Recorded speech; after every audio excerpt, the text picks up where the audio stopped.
টকশোতে অশ্লীল শব্দচয়ন এবং রাষ্ট্রের আইন ও নীতিমালা লঙ্ঘনের অভিযোগে উপস্থাপিকা তমা রশিদের বিরুদ্ধে লিগ্যাল নোটিশ পাঠানো হয়েছে। রোববার সুপ্রিম কোর্টের আইনজীবী মোহাম্মদ ওবায়দুল্লাহ আল মামুন সাকিব এ নোটিশ পাঠান। নোটিশে বলা হয়েছে, টেলিভিশন চ্যানেলে উপস্থাপনার মাধ্যমে বাংলাদেশের সামাজিকতা, পারিবারিক মূল্যবোধ ও নৈতিকতার পরিপন্থী ভাষা ছড়াচ্ছেন উপস্থাপিকা তমা রশিদ।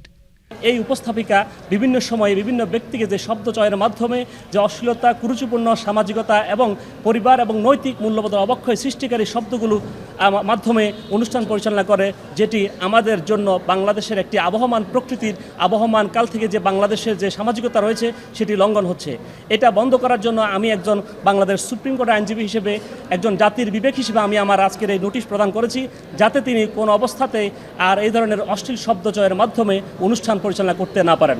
অনলাইন ইউটিউব চ্যানেল ফ্লাশটকের টকশোতে অশ্লীল শব্দচয়ন করায় তাকে এ নোটিশ পাঠানো হয়েছে। নোটিশে ওই উপস্থাপিকার উদ্দেশ্যে আরও বলা হয়েছে, আপনি শালীনতা এবং নৈতিকতার পরিপন্থী তৈরি করা সব কন্টেন্ট ভিডিও নোটিশ পাওয়ার ৩ দিনের মধ্যে অপসারণ করবেন। ভবিষ্যতে অশ্লীলতাপূর্ণ, নৈতিকতা বিবর্জিত ও সামাজিক অবক্ষয় সৃষ্টিকারী কোনো ধরনের কন্টেন্ট ভিডিও নির্মাণ থেকে বিরত থাকবেন। অন্যথায় রাষ্ট্রের আইন ও নীতিমালা লঙ্ঘনের অপরাধে আপনার বিরুদ্ধে আইনি পদক্ষেপ নিতে অগ্রসর হব। ৩ দিনের মধ্যে এ বিষয়ে পদক্ষেপ না নিলে আইনগত ব্যবস্থা নেওয়া হবে।